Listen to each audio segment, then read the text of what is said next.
আইমানের যখন হাত ভেঙে যায় ফার্স্টে আমরা বুঝতে পারিনি। একদিন পরে যখন হাতের ফোলা কমছিল না তখন ডক্টরের কাছে নিলাম। ডক্টর এক্স-রে করে অর্থোপেডিক্সকে দেখাতে বলল। তখন বিকেল 3টা বেজে গেছে, হসপিটালে কোনো ডক্টর ছিল না। ওইখান থেকে ট্রমা সেন্টারে চলে গেলাম। ট্রমা সেন্টারে গিয়ে দেখি ডাক্তার ওটিতে গেছে।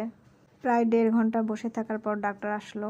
আমি শুধু একাই ছিলাম আর খুব টেনশন লাগছিল। ওইখান থেকে প্লাস্টার করে বাসায় আসলাম।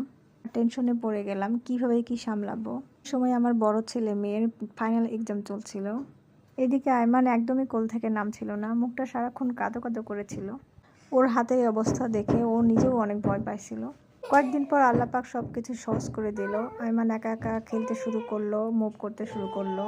21 দিন পর হাতের প্লাস্টার খোলার কথা ছিল, কিন্তু ও এত নড়াচড়া করতো। 2 দিন আগেই প্লাস্টার এমনিতেই বাসায় খুলে গেছে। পরে ডক্টরের কাছে নিলাম, ডক্টর বলল ভালো আছে। এখন ভালো আছে আলহামদুলিল্লাহ।